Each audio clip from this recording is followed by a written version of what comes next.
Les propriétaires néo-brunswickois l'espéraient depuis longtemps et plusieurs élus municipaux l'attendaient de pied ferme. Le gouvernement provincial a finalement présenté sa réforme de l'impôt foncier aujourd'hui à Fredericton. Les libéraux proposent une nouvelle formule pour ralentir l'augmentation de l'impôt foncier pour l'ensemble des néo-brunswickois, et ce, dès l'année prochaine.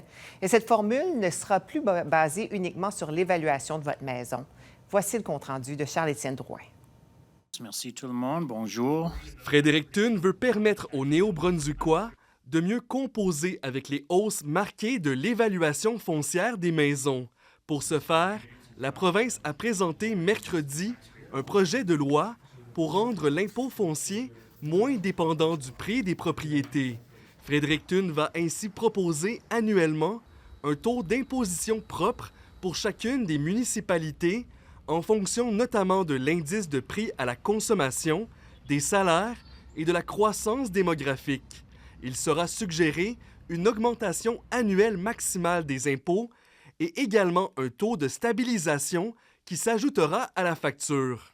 Ce changement de formule-là fait en sorte qu'on va continuer à payer plus pour notre impôt foncier, mais l'augmentation, au lieu d'être liée à l'augmentation de l'évaluation de notre logement, va être plutôt axée sur l'augmentation du coût de la vie. D'après la province, pour un propriétaire qui a payé en 2026 1,50 $ d'impôt par tranche de 100 $ d'évaluation foncière, son taux d'imposition en 2027 pourrait être d'environ 1,42 $. Donc concrètement, pour une maison qui est évaluée à 400 000 $, l'impôt foncier en 2026 pouvait être de 6 000 $, tandis qu'en 2027, il pourrait être de 5 680 $, une réduction d'environ 300 $. La chose la plus importante pour moi, que quand les évaluations se lèvent, que l'impôt de taxe va baisser. C'est difficile quand vous êtes un habitant de la ville qui a le plus haut taxe. Mais les municipalités qui choisiront d'imposer un taux plus élevé que celui suggéré par la province devront expliquer les motifs qui les poussent à exiger davantage de revenus. Leurs raisons devront être détaillées sur les factures remises aux citoyens. Les municipalités ont eu un argument pour les décennies qu'ils n'ont pas assez accès de l'argent. Alors, réduire ou imposer un cap sur ça, est-ce que ça va aider les municipalités à survivre? Je ne sais pas. Au fond, c'est que l'odieux va maintenant être du côté des municipalités.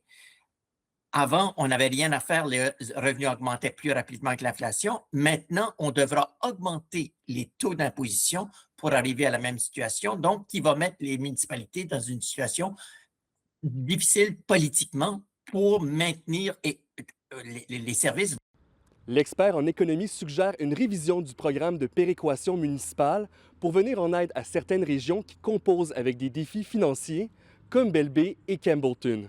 Ici Charles-Étienne Drouin, Radio-Canada, Fredericton. Et Christina, ça vient toucher la principale source de revenus des municipalités, mais ça a été difficile d'avoir leur point de vue aujourd'hui. Oui, j'ai contacté plusieurs maires un peu partout dans la province qui m'ont répondu qu'ils ne préféraient pas faire d'entrevue aujourd'hui parce qu'ils veulent attendre un peu plus longtemps pour pouvoir se prononcer sur cette réforme des impôts fonciers. Ils veulent laisser un peu de temps passer. Ils ont encore quelques questions auxquelles ils n'ont pas les réponses après cette séance d'information qui a été organisée et offerte par le gouvernement.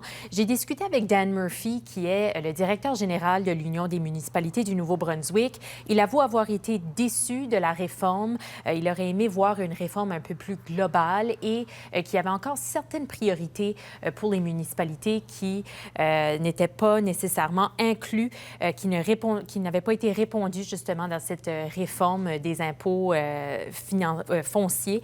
Donc, selon lui, il y avait besoin d'un peu plus de flexibilité dans cette réforme. C'est une inquiétude. Le cadre fiscal, la réforme fiscale, elle n'est pas terminée.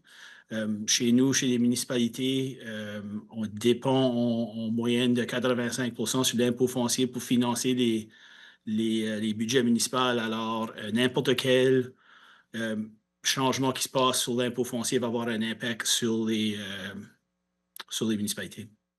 Et d'ailleurs, l'Union des municipalités amène justement l'argument que les municipalités, les villes et villages sont dépendants d'un impôt foncier présentement. Oui, on l'entendait justement, Dan Murphy, qui expliquait que les impôts fonciers représentent 85 ou financent 85 du budget des municipalités au Nouveau-Brunswick. Donc, c'est un peu difficile de prévoir comment cette nouvelle réforme va prendre place, va pouvoir s'aligner justement dans les municipalités. Mais selon Dan Murphy, il expliquait qu'une diversification des revenus serait quelque chose qui pourrait aider à contrer ce problème. Pour nous autres, ça revient toujours, c'est la même priorité qu'on a, ça fait des années, c'est d'avoir une diversification des revenus. Si on compare le montant que nous autres, on dépend sur l'impôt foncier, comparé dans d'autres provinces, on est beaucoup plus élevé.